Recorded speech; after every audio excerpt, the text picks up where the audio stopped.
Bienvenue à tous. Le nouveau monde, c'est le monde d'après le coronavirus. Et on dirait que l'ancien est insupportable à beaucoup, notamment à la jeunesse en Occident. En Europe comme aux États-Unis, l'heure est au déboulonnage des statuts, à la grande purge des vidéothèques. Est-ce qu'autant en emporte le vent? Est-ce que c'est une émotion durable ou est-ce que c'est juste la surface des choses? Bien, on va en parler avec nos invités. Ils seront deux, ils ne seront pas de trop pour tirer les leçons de ces crises en cascade. D'abord, Joseph Maïla, vous êtes un spécialiste du Moyen-Orient et des conflits. Ça va souvent ensemble. Vous êtes enseignant aujourd'hui à l'ESSEC, vous enseignez la géopolitique, vous avez eu plusieurs vies, comme vous avez fait plusieurs doctorats, ça m'a beaucoup impressionné. Vous avez été donc vice-doyen de la fac de lettres de Saint-Joseph, à l'Université Saint-Joseph, à Beyrouth, bien connu. Vous avez été ensuite recteur de l'Institut catholique, la première fois qu'il y avait un laïc qui occupait cette fonction. Et puis vous avez été directeur de la prospective au ministère des Affaires étrangères du temps de Bernard Kouchner. Vous avez une spécialité particulière qui est la médiation, la négociation. Ça tombe bien d'avoir été au Quai d'Orsay parce que c'est le vrai métier des diplomates, en fait. Ils détestent la guerre, ces gens-là. Un diplomate négocie, c'est bien connu. Oui. Mais la guerre est là, il faut négocier avant, pendant et après aussi. Alors, bonjour Pierre Conessa. Bonjour. C'est complètement ridicule la télé parce qu'on dit bonjour à des gens avec lesquels on a discuté le quart d'heure d'avant, mais on fait semblant de les découvrir sur le plateau. Bonjour Pierre Conessa. Bonjour, comment allez-vous? Vous aussi, vous êtes essayiste. Vous avez fait, vous aussi, des études très impressionnantes, doc de maths et de russe. L'agrégation d'histoire. C'est une erreur de Wikipédia que je n'ai jamais corrigée parce que j'estime que... C'est pas vrai? Oui, c'est vrai, j'ai fait un doc de chinois, c'est pas du tout vrai. Je suis très déçu. Attendez, vous avez... J'ai adopté ça comme principe de ne pas corriger. Nous avons un faux monnayeur sur le plateau. Moi non plus, je n'ai jamais corrigé ma fiche Wikipédia qui me donne 10 ans de moins, c'est très pratique, je trouve assez flatteur. Vous avez quand même fait une agrégation d'histoire. Oui. Vous avez quand même fait l'ENA. Oui. Ah bon, alors je suis rassuré, parce qu'autrement je vous aurais immédiatement chassé de ce plateau. Mais ça fait quand même un bagage, le chinois, l'histoire, l'ENA, un bagage assez chamarré et non, très il y a une espèce de continuité parce que, effectivement, je crois que comme Joseph, c'est le rapport au monde qui m'intéressait. L'agrégation d'histoire m'a apporté quelque chose que j'ai toujours trouvé manqué dans les décisions publiques, c'est l'épaisseur historique de l'analyse avant. Alors que le politique, de plus en plus aujourd'hui, réagit dans l'immédiateté. Il est dans la com. Il est dans la com, mais surtout avec l'émotion et dans la communication. Oui, c'est ça. Et donc, très souvent, on prend des décisions avant même de savoir quelle est la nature de la crise, si vous voulez. Est-ce que vos parents étaient fiers de vous? Je crois. D'ailleurs, ils ne m'ont pas déshérité, donc il doit y avoir une bonne... Ah, mais les miens étaient formidables. Non, mais je les regrette. Bien sûr. Et oui, je dois dire qu'ils étaient fiers de moi. Ils étaient fiers de vous?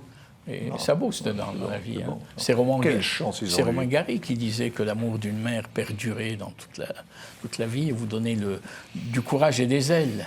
Bon, chers auditeurs, je suis le cancre qui fait passer l'oral à deux professeurs et j'espère que vous vous sentez comme moi très intimidé par le talent et par le parcours de nos deux invités. Alors cette crise du coronavirus, parce que je n'ai pas dit que effectivement Pierre Conessa a aussi été à la délégation aux affaires stratégiques au ministère de la Défense et qu'ensuite il est passé au privé où il s'est occupé d'intelligence économique. Et là, on va parler plutôt de la bêtise économique parce que ce qui est très frappant, c'est que ce qui vient de se passer, c'est pas l'intelligence en action, c'est le contraire en fait. Il n'y avait pas de stock, il n'y avait pas de masque, il n'y avait pas de test, on n'a rien prévu et on se retrouve gros gens comme devant quand même, non? Oui, mais en même temps, c'est une épidémie que personne ne connaissait. Bon, donc ça peut effectivement prendre un peu par surprise. Bon.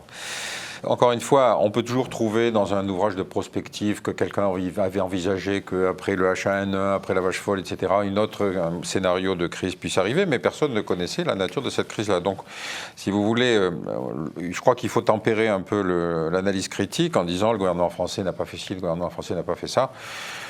Si malheureusement il fallait relever toutes les bêtises qui ont été dites sur le Covid depuis l'apparition de la maladie, entre les enfants qui étaient responsables, les enfants qui n'étaient pas responsables, les vieux qui mouraient, les chats qui mouraient, etc. Il y a un bêtisier, mais il y a quand même un fait majeur, c'est que vous avez consacré une grande partie de votre vie, tous les deux d'ailleurs, à l'étude des passions orientales, du terrorisme, à la menace qu'elle faisait peser sur l'Europe. Et une journée de l'épidémie en Europe a fait plus de victimes que 30 ans de terrorisme. Non, 30 ans, c'est beaucoup, je pense. Mais, 30 ans, attendez, c'est combien de milliers de morts le terrorisme en Europe? En Europe, oui, mais je pensais que vous parliez pour le terrorisme dans le monde. Mais effectivement, en Europe, c'est beaucoup, effectivement. C'est beaucoup, je veux dire, une trentaine de milliers en France, 34 000 en Italie, ce sont des chiffres quand même astronomiques. Mais Vincent Arvouette, vous faites très vite notre procès, et là, je m'inscris en faux contre ce que vous dites. Parce que le temps de la prévision n'est pas le temps de l'action. Effectivement, j'ai participé à 2 livres blancs. La République française sur la politique étrangère et la défense.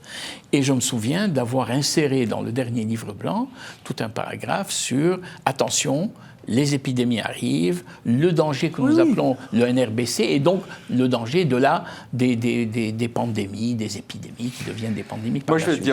Mais est-ce que pour autant, le politique suit? Est-ce que pour autant, quand vous avez... Mais il ne vous lit pas, vous écrivez trop. Non, mais vous avez un panel de menaces, vous avez un éventail de menaces sur laquelle vous allez insister si vous êtes politique. Ça, c'est la responsabilité du politique, quelque part. Moi, juste une remarque. Moi aussi, j'ai participé à 2 livres blancs. Le deuxième était après l'invasion de l'Irak.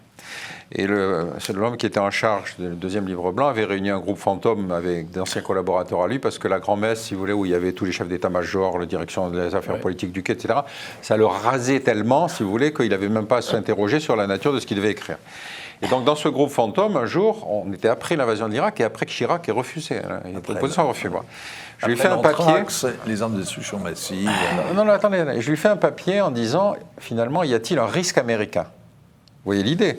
On avait une équipe à Washington qui décidait de faire la guerre en Irak, après l'avoir faite en Afghanistan, etc. Donc l'idée d'intégrer dans la stratégie française l'idée qu'il y a un risque américain et qu'il faille s'en distancier, et quand vous voyez Trump aujourd'hui, vous vous apercevez qu'il y avait une analyse prémonitoire. Et il m'a dit, vous avez raison, mais je ne peux pas l'écrire. Donc il y a la pesanteur quand même. Tout à fait. Même si on vous paye pour penser, essayer de penser en dehors des chemins balisés... Mais il y a quand même pour rester sur le terrain des réalités, il y a la pesanteur effectivement de l'analyse et Pierre a tout à fait raison de remarquer que c'est l'épaisseur historique. On est à la télé, vous dites Pierre connaît ça et Pierre connaît ça. Et vous ne vous tutoyez pas. Absolument, on ne se connaît pas. D'ailleurs, vous n'êtes pas amis. Non, pas du tout. Donc on ne se connaît pas, on n'est pas amis. Mais il y a une chose formidable aussi qu'il faut avoir en tête, enfin formidable, c'est la réalité des alliances. C'est-à-dire, vous n'êtes pas seul au monde. Alors, je raisonne avec Pierre Conessa sur, mais au fond, il y a un risque, y compris venant des alliés aujourd'hui. Mais vous ne pouvez pas mettre ça dans le cadre d'une politique générale où on vous dit, attention, comme on l'a dit à Pierre Conessa, attention, ça, ce sont des choses qui ne se disent pas. Cette semaine encore, l'actualité a été dominée par les conséquences de la mort sur le pavé de cet Afro-Américain arrêté violemment par la police de Minneapolis. Mardi, les obsèques de George Floyd ont eu lieu dans une petite église, celle de Fontaine de Louange. Et à vrai dire, c'était l'endroit idoine parce qu'on vante toujours les qualités des défunts au moment où on leur rend hommage. Mais George Floyd est inhumé au milieu d'une fontaine de louanges unanimes et presque inhumaine. Frédéric Volcker. Dernier hommage public pour George Floyd. À Houston, où il a longtemps vécu, plus de 6000 personnes se sont réunies devant l'église Fountain of Praise pour lui dire un dernier adieu avant ses obsèques. Une longue file d'attente avait commencé à se former dès la matinée, parmi laquelle beaucoup portent des t-shirts à l'effigie de George ou disant « Je ne peux pas respirer », sa dernière phrase avant son agonie. Pandémie oblige, le masque était obligatoire dans l'église et les visiteurs n'avaient que quelques secondes pour se recueillir devant le cercueil. Parmi la foule, beaucoup se disent heureux de voir tant de gens réunis contre l'oppression, ici même et à travers tous les États-Unis. Un message repris par le chef de la police locale. Regardez ça, nous sommes à Houston, au Texas, et nous sommes le melting pot des États-Unis. Et vous voyez des Noirs, des Blancs, des Hispaniques, des Asiatiques, des gens du Moyen-Orient, des Européens. Tout le monde est venu en paix pour rendre hommage à une vie qui n'aurait pas dû être perdue et pour voir l'esprit américain en action. La mort de George Floyd est la dernière d'une longue série ces dernières années de décès d'hommes noirs non armés tués par des policiers, comme Eric Garner mort asphyxié par un policier à New York en 2014. Sa mère est venue témoigner. Mon fils a dit « Je ne peux plus respirer » 11 fois. George Floyd lui aussi a dit « Je ne peux pas respirer » et il a appelé sa mère. Il nous appelait nous toutes les mères. George Floyd sera enterré à côté de sa propre mère ce mardi après-midi. Les disparus, donc des vertus, mais quand même on est frappé par le contraste entre la vie dure et assez ratée de cet homme et puis ses obsèques qui sont celles d'une vedette planétaire qui aurait été adulée par son fan club, par ce cercueil doré sur tranche. Qu'est-ce qu'on a enterré à votre avis? Qu'est-ce qu'on a enterré là? Qu'est-ce qu'on a enterré? Je pense qu'on a enterré une espèce de fin du silence. On ne peut plus se taire, on ne peut plus rester indifférent. Vous parliez tout à l'heure, Vincent Hervois, d'émotion durable. Ça fait partie de l'émotion durable, mais je vais aller au-delà de l'émotion durable. Parce que la fin des demi-mesures, la fin des silences, la fin d'une présentation tronquée des événements. On va tomber dans le juridique parce qu'on va savoir exactement comme ça s'est passé. Mais là, on a eu un meurtre live. Sur le plan planétaire. Non, moi je crois que si vous voulez, il y aura le moment d'émotion, comme c'est absolument indispensable. Cela dit, cette affaire révèle que la société américaine est une société raciste. C'est-à-dire, un siècle après la fin de la guerre de sécession, les Noirs étaient encore obligés de manifester, rappelez-vous, un siècle après, pour demander leurs droits. Donc il y a quelque chose d'extraordinaire aux États-Unis entre la réalité historique et la façon dont les États-Unis se vendent. Se vivent. C'est l'exemplarité américaine. Oui, et puis, si vous voulez, ce soft power américain qui passe par Hollywood, etc. Et vous avez toujours quelque chose qui vous donne l'impression que les États-Unis sont différents de ce qu'ils sont. C'est à la fois une très grande démocratie et un pays raciste. Il n'y a aucune loi qui interdise un propos raciste, aussi radical soit-il, aux États-Unis. Mais Pierre Connaissant, ça a déclenché un phénomène à l'échelle planétaire. Ce sont des mobilisations qui se font, y compris en France, contre des pratiques... C'est ça qui est fascinant, c'est qu'on déboulonne la statue du général Lee. Déjà, dans le Sud, ça peut poser question sur la façon dont les Américains assument leur passé, mais qu'on s'en prenne à Churchill, au roi Léopold en Belgique, qu'est-ce que ça veut dire? Est-ce que vraiment cette émotion a traversé l'Atlantique et aujourd'hui on se regarde comme si on avait le même passé et la même histoire que les Américains? Mais non, je pense qu'il faut lier... C'est la mondialisation? C'est la mondialisation, certainement, mais il faut lier le souvenir des choses à la réalité des choses. C'est-à-dire qu'aujourd'hui, vu le déclassement à l'échelle internationale, les inégalités à l'échelle internationale, tout cela va réveiller le souvenir d'inégalités antérieures. Est-ce que vous avez l'impression que les Européens, aujourd'hui, coupés de leur histoire, réinterprètent leur histoire avec les yeux d'Hollywood? Est-ce qu'ils se regardent comme s'ils étaient des Américains? Non, ça n'a jamais été notre fort. Au contraire, les nations européennes sont des nations qui inventent continuellement leur propre roman national. Oui, mais là, on n'est pas en train d'assumer tout de Clovis au comité de salut public. Qu'est-ce que vous en pensez? Prenez un exemple spécifique à la société américaine. Hollywood a produit 2700 westerns. 2700. Bon, j'en ai regardé une bonne partie parce que j'ai fait ce bouquin sur Hollywood. Mais vous vous rendez compte que les westerns sont une justification idéologique d'un génocide. C'est le seul pays qui a fait cette espèce auquel on a adhéré, cette espèce d'exercice cinématographique où le héros c'est le méchant et le gentil, le héros c'est le méchant et mais vous avez remarqué que c'est pas les peaux rouges, on n'est pas en train de remettre en les cause peaux le rouges, western ils de vouer aux gémonies John Wayne. Oui, c'est autant en emporte le vent et c'est la vision irénique d'un Sud qui aurait été celui du bonheur de vivre et de la relation entre l'esclave et sa maîtresse. Mais je peux vous citer des exemples sur les jeunes, sur les arabes, sur les noirs, etc. Et donc vous avez une machine à produire de l'autre, si vous voulez, aux États-Unis, dans lequel Hollywood joue un rôle essentiel pour montrer que l'autre c'est l'envieux, le jaloux ou l'ennemi.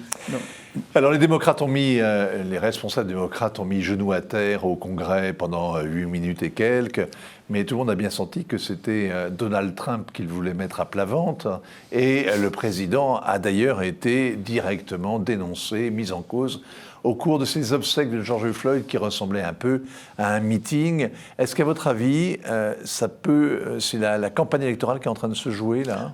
Certainement, la campagne électorale est en train de se jouer. On l'a vu lors des obsèques. On a vu que Joe Biden est intervenu. Oui. Les démocrates étaient là. Visiblement, effectivement, la machine était enclenchée. Il va y avoir un retour alors je pose ma question différemment, un retour de boomerang et que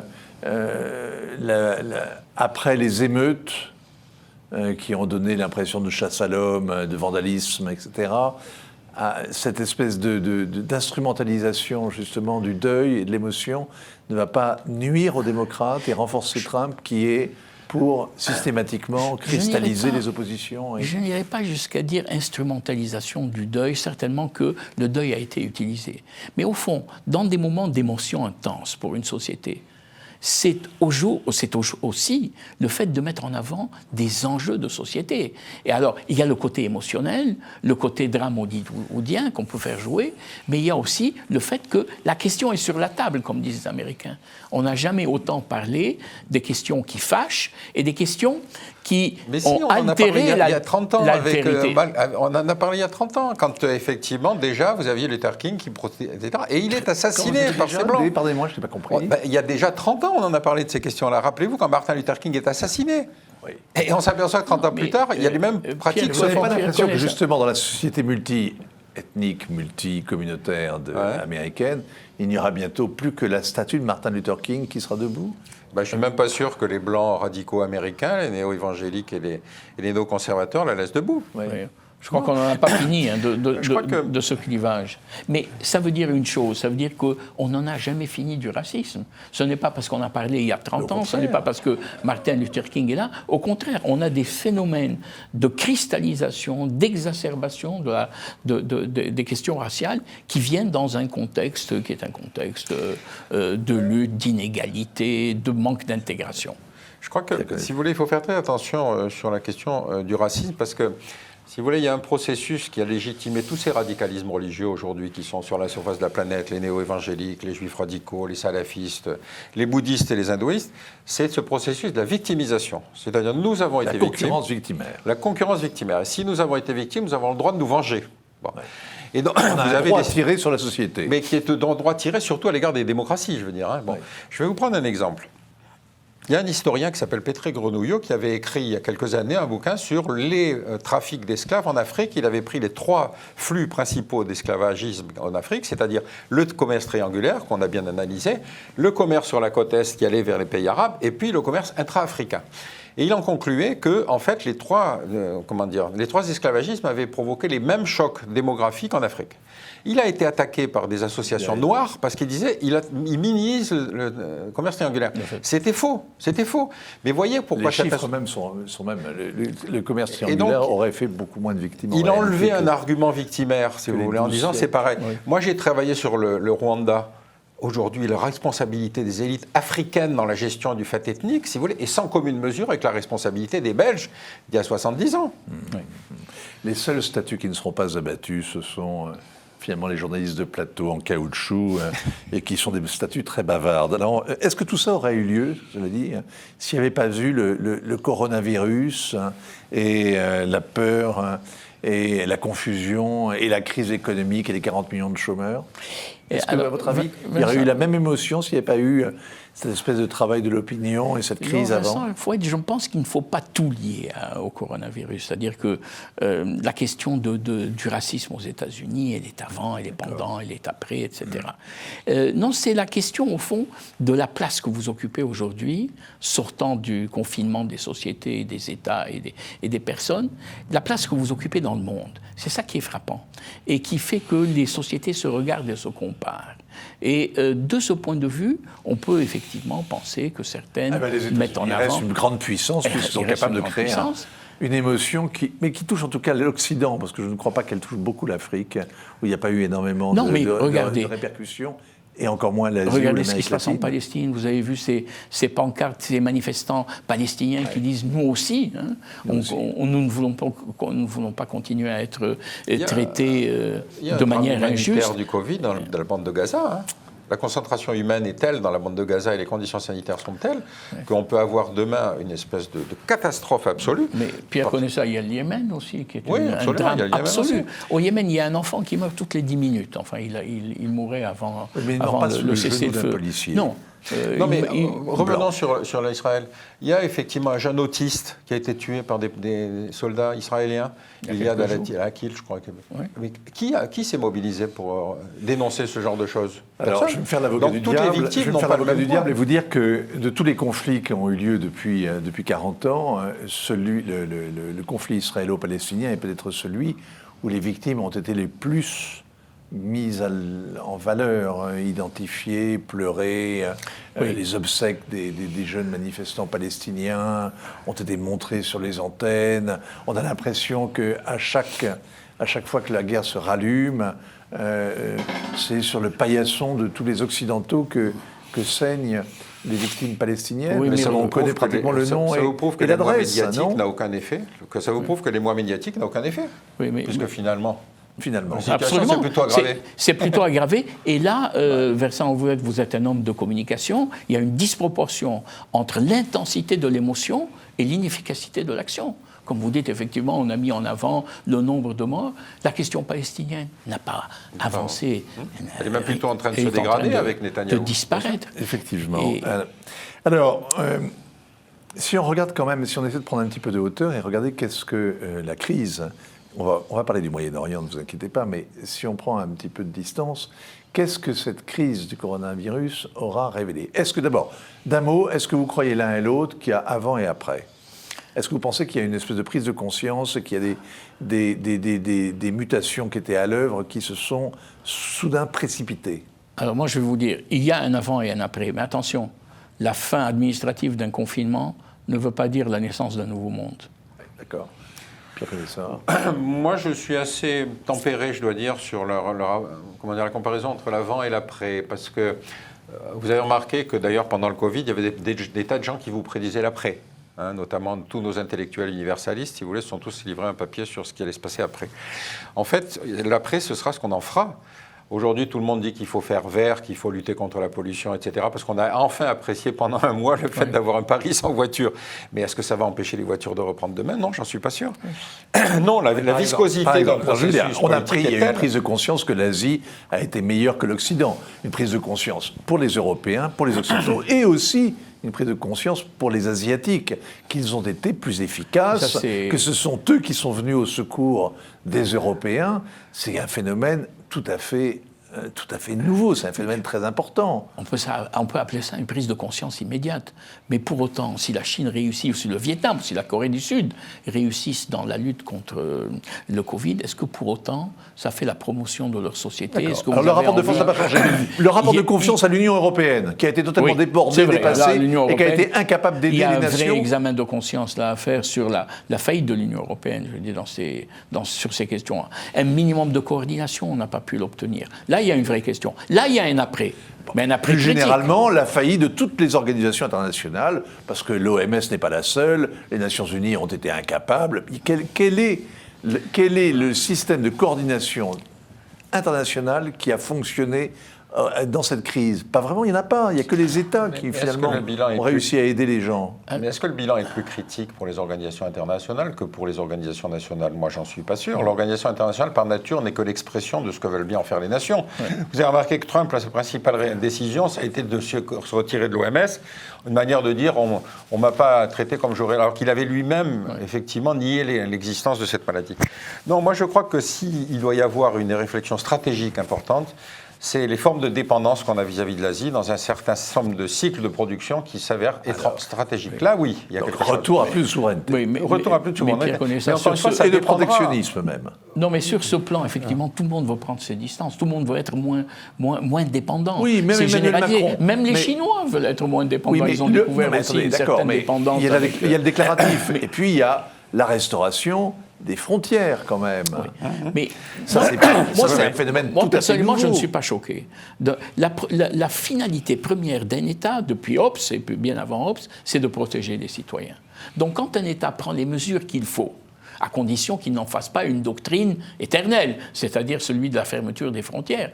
Mais quand il prend les mesures qu'il faut, y compris celle de la fermeture des frontières, moi, ça ne me choque pas. Ce qui me choque, c'est lorsque les États comme les États-Unis, se retirent du système multilatéral et disent nous allons travailler tout seuls. Là, moi, c'est tellement plus inquiétant. Je crois que le Covid n'a fait qu'accentuer certaines tendances qui existaient auparavant. Par exemple, l'attitude des populistes vis-à-vis du Covid, ça a toujours été de faire porter la responsabilité aux autres.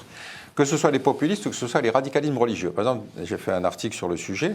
Tous les radicalismes religieux estiment que le Covid est la responsabilité soit des pécheurs parce qu'on n'a pas respecté les volontés divines, soit Satan, c'est-à-dire en fait les autres religions. Donc on est dans des systèmes qui sont totalement irrationnels et qui peuvent provoquer des décisions complètement aberrantes. Alors, je vous écoute avec intérêt, mais allez jusqu'au bout. Je vais jusqu'au bout, c'est-à-dire qu'on a créé une ambiance de guerre autour du Covid.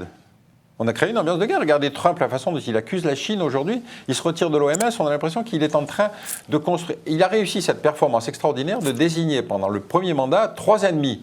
La Russie, l'Iran et la Chine. Bon, alors qu'on avait signé l'accord nucléaire avec l'Iran, que la Chine ne peut pas dire qu'elle soit responsable du Covid. Et puis, en fait, la Russie, moi, je suis toujours à me demander pourquoi on considère que la Russie est un ennemi plutôt que le Mohamed Ben Salman en Arabie Saoudite. Donc, il y a la construction d'un ennemi. Vous avez une idée fixe sur l'Arabie Saoudite. Vous avez vu le reconfinement à Jeddah et le fait que le Hajj, le grand pèlerinage, est désormais menacé. Ça prouve que les Saoudiens croient plus à la médecine qu'à la protection divine. Est-ce que vous pensez que ça peut ébranler le trône, parce qu'il est quand même fondé sur la protection des lieux saints, alors que ces lieux saints sont désormais vides de tout pèlerin, que ce soit Médine ou la Mecque? Ça fait longtemps que les lieux saints, la gestion des lieux saints par les Saoudiens est l'objet d'une contestation. Rappelez-vous, depuis 1979 déjà, Khomeini demandait la gestion collective, etc. Donc que ça ressorte, et en particulier de la part des extrémistes, des salafistes, qui contestent le fait que la dynastie saoudienne se permette de limiter le pèlerinage. Donc les effets politiques seront différents selon les pays. Je vais un peu nuancer les propos de Pierre, qui sont extrêmement pertinents. Je ne suis pas obsédé par l'Arabie Saoudite. Par rapport à l'éclipse du religieux. L'autre aspect des choses qu'on n'a pas vu, c'est qu'effectivement, il y a eu une critique, comme Trump a baptisé chinois le virus, les salafistes ont baptisé divin ce virus qui vient frapper des sociétés de pécheurs et de mécréants. Mais ce qui est étonnant sur le terrain, c'est que les religieux en quelque sorte, ont mis leur pas dans le pas de l'État, et dans tous les pays arabes, ont développé une espèce de théologie de la crise et du virus qui a fait que... Les mosquées étaient vides, les églises étaient fermées. C'est l'éclipse du religieux, c'est pas la montée... Mais non, Vincent, vous n'avez pas vu toutes les fatwas qui ont paru pour dire attention, le prophète en temps d'épidémie avait cette attitude que l'État vous recommande aujourd'hui. Je pense que l'État a récupéré un certain nombre de religieux et que les religieux ont compris qu'il y avait à adapter la religion à des réalités sanitaires élémentaires. Donc je ne suis pas d'accord pour dire que les religieux ont totalement soit gagné, soit véritablement opposé des arguments qui ont frappé les gens et qui les ont convaincus face à l'extension de l'épidémie. Le dernier mot, Pierre Connaisseur. Un seul exemple pour continuer le débat entre nous. En Inde, le gouvernement Modi estime que c'est une réunion de musulmanes qui est à l'origine de la diffusion du Covid à New Delhi. C'est des tabléries qui ont fait une réunion collective, comme d'ailleurs beaucoup de ces fondamentalistes religieux qui se refusent, si vous voulez, à ne pas pratiquer des gestes collectifs. Et donc le gouvernement Modi du BJP accuse aujourd'hui les tabléries d'être responsables. Donc ce n'est pas vrai. Les radicaux utilisent... Les Chinois ont accusé les Américains au jeu militaire de je reste Wuhan. Sur le terrain religieux. L'utilisation du Covid est faite pour réprimer l'autre. Rendez-vous à vous la semaine prochaine. Merci à tous. Ainsi va le monde sur Télé Sud.